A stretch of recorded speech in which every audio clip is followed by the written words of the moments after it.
Hi hello ನಮಸ್ತೆ friends, welcome back to my another shorts. ಇವತ್ತೇನಂದರೆ ನಾನು ಕಾರ್ಯಸಿದ್ಧಿ ಆಂಜನೇಯ ಟೆಂಪಲ್ಗೆ ಹೋಗ್ತಾ ಇದ್ದೀನಿ. ಇದು ಒಂದು ಬ್ಯಾಂಗ್ಳೂರು ಗಿರಿನಗರದಲ್ಲಿದೆ. ಇದು ತುಂಬ ವರ್ಷಗಳಿಂದ ಐ ಥಿಂಕ್ ಇದೆ ಟೆಂಪಲ್ ಇದು. ಆ್ಯಂಡ್ ಇಲ್ಲಿ ಮೇಜರಾಗಿ ಏನಂದರೆ ತುಂಬ ಜನ ಏನಾದರೂ ಅಂದ್ಕೊಂಡು ಅಲ್ಲಿ ಕಾಯಿ ಕಟ್ಟಿ ಬರ್ತಾರೆ. 16 ದಿನ ಪೂಜೆ ಮಾಡಬೇಕಾಗುತ್ತೆ ಅದು. ಸೊ ನಾನ್ ವೆಜ್ ಎಗ್ ಏನು ತಿನ್ನಂಗಿಲ್ಲ. ಹವೆವರ್ ನಾನು ವೆಜಿಟೇರಿಯನ್ ಇದ್ದೀನಿ. ಸೊ ಇದು ನಾನ್ ವೆಜ್ ಇರೋರಿಗೆ ಹೇಳ್ತಾ ಇದ್ದೀನಿ. ನಾನ್ ವೆಜ್ ಏನು ತಿನ್ನಂಗಿಲ್ಲ, ಎಗ್ ಐಟಮ್ಸ್ ತಿನ್ನಂಗಿಲ್ಲ. 16 ಡೇಸ್ ತುಂಬ ಸ್ಟ್ರಿಕ್ಟಾಗಿ ಫಾಲೋ ಮಾಡಬೇಕು. ಆ್ಯಂಡ್ 16 ಡೇಸ್ ಒಳಗಡೆ ಒಂದು 2 ಟೈಮ್ಸ್ ಆದರೂ ವಿಸಿಟ್ ಆಗಬೇಕು ಒಂದ್ಸಲಿ ಕಾಯಿ ಕಟ್ಟಿ ಬಂದಮೇಲೆ. ಸೊ ಅದಕ್ಕಂತ ನಾನು ಇವತ್ತು ಹೋಗ್ತಾ ಇದ್ದೀನಿ ಕಾಯಿ ಕಟ್ಟಿ ಬರೋದಕ್ಕೆ. ಸೊ ಅದು ಬಟ್ ಏನು ಅನ್ಕೊಂತೀನಿ ಅಂದರೆ ನಾನು ಯಾರಿಗೂ ಹೇಳಲ್ಲ ಅದು, ಬಿಕಾಸ್ ಅದು ಹೇಳಿದರೆ ಆಗಲ್ಲ ಆಬ್ವಿಯಸ್ಲಿ. ಅದು ಕಟ್ಟಿ ಬಂದ ನಂತರ 16 ಡೇಸ್ ನನಗೆ ಆದಷ್ಟು ಟ್ರೈ ಮಾಡ್ತೀನಿ, ಎಷ್ಟು ಸ್ಟ್ರಿಕ್ಟಾಗಿ ಪೂಜೆ ಮಾಡೋಕ್ಕೆ ಟ್ರೈ ಮಾಡ್ತೀನಿ. ಸೊ ನೋಡೋಣ ಏನಾಗುತ್ತೆ. ಮತ್ತು ಇನ್ನೇನೇನು ಪ್ರೊಸೀಜರ್ ಇದೆ ಅಂತ ಗೊತ್ತಿಲ್ಲ ಟೆಂಪಲ್ಗೆ ಹೋದ್ಮೇಲೆ. ಸೊ ಅಲ್ಲಿ ಏನೇನಿದೆ ಅಂತ ನಾನು ನಿಮಗೆ ತೋರಿಸ್ತೀನಿ. ಸೊ ಜಸ್ಟ್ ಎಂಡ್ವರೆಗೂ ನೋಡಿ ವಿಡಿಯೋ. ಫ್ರೆಂಡ್ಸ್, ಇದು ಬಂದು ಟೆಂಪಲ್ದು ಔಟರ್ ವ್ಯೂ. ಇದು ಇಲ್ಲಿ ಹೊರಗಡೆ ಆಂಜನೇಯ ಸ್ವಾಮಿದು ಒಂದು ವಿಗ್ರಹ ಟೈಪ್ ಮಾಡಿದ್ದಾರೆ ಗೋಡೆಯಲ್ಲೇ.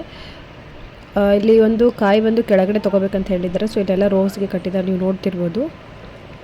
ಇಲ್ಲಿ ನನಗೆ ಬಂದು ಕಾಯಿ ಅದು ಆ ಕಡೆ ಸೈಡ್ ಕೆಳಗಡೆ ಹೋಗೋಕೆ ಹೇಳಿದ್ರು. ಸೊ ಅಲ್ಲಿಗೆ ಹೋಗ್ತಾ ಇದ್ದೀನಿ ಇವಾಗ. ಅಲ್ಲಿ ತುಂಬ ಇದೆ, ಅದನ್ನು ಚೆನ್ನಾಗಿರೋದು ನೋಡಿ ನಾವು ಸೆಲೆಕ್ಟ್ ಮಾಡ್ಕೊಂಡು ತರಬೇಕಾಗುತ್ತೆ. ಸೊ ಇಲ್ಲೇ ನಾನು ಒಂದು ಕಾಯಿ ಸೆಲೆಕ್ಟ್ ಮಾಡಿಕೊಂಡು ಇವಾಗ ಹೋಗಿ ಮತ್ತೆ ಕ್ಯೂ ಅಲ್ಲಿ ನಿಂದಿರಬೇಕು.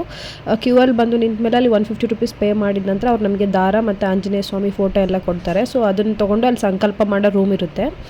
ಸೊ ಆ ರೂಮ್ಗೆ ಹೋದ್ಮೇಲೆ ಅಲ್ಲಿ ಕುಂದಿರಿಸಿ ಸಂಕಲ್ಪ ಮಾಡ್ತಾರೆ. ಇದು ಬಂದು ಆಂಜನೇಯ ಸ್ವಾಮಿ ಇರೋದು. ಇಲ್ಲಿ ಎಲ್ಲ ಅಂದರೆ ಏನಿದು ಪ್ರದಕ್ಷಿಣೆ ಹಾಕೋದೆಲ್ಲ ಇಲ್ಲೇ ಮಾಡೋದು. ಬಟ್ ಸಂಕಲ್ಪ ರೂಮ್ ಇದ್ರ ಪಕ್ಕದಲ್ಲಿದೆ. ಸೊ ಇದು ಸಂಕಲ್ಪ ಹಾಲ್ ಇದು.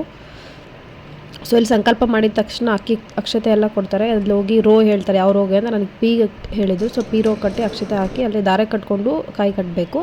ಅದಾದ ನಂತರ ಅಕ್ಷತೆ ಹಾಕಿ ಕಾಯಿಗೆ ಮತ್ತೆ ಬಂದು 16 ಪ್ರದಕ್ಷಿಣೆ ಹಾಕಬೇಕು ಆಂಜನೇಯ ಸ್ವಾಮಿಗೆ. ಸೊ 16 ದಿನದಲ್ಲಿ ಟೋಟಲ್ 4 ಸಲ 16 ಪ್ರದಕ್ಷಿಣೆ ಹಾಕಬೇಕು. ಮತ್ತು ಈ ಲಾಸ್ಟ್ ದಿನ ಬಂದು ಈ ಕಾಯಿ ಬಿಚ್ಕೊಂಡು ಅದನ್ನು ಸ್ವೀಟ್ ಮಾಡಿ ಪ್ರಸಾದ ಮಾಡಿ ಹಂಚ್ಕೋಬೇಕಂತ ಹೇಳಿದ್ದಾರೆ.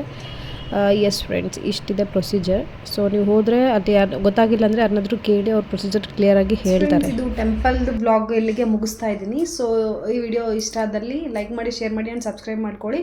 ಆ್ಯಂಡ್ ಇದು ಕಾಯಿ ಕಟ್ಟುವಾಗ ಏನೇನು ಪ್ರೊಸೀಜರ್ ಇದೆ ಈ ವಿಡಿಯೋದಲ್ಲಿ ಸ್ವಲ್ಪ ಎಷ್ಟಾಗುತ್ತೋ ಅಷ್ಟು ಹೇಳೋಕ್ಕೆ ಟ್ರೈ ಮಾಡಿದ್ದೀನಿ. ಸೊ ಅದೇ ಥರ ನೀವು ಫಾಲೋ ಮಾಡಿ, ಏನು ಮಿಸ್ ಮಾಡಬೇಡಿ ಇನ್ ಕೇಸ್ ನೀವೇನಾದರೂ ವಿಸಿಟ್ ಆದರೆ. Take care.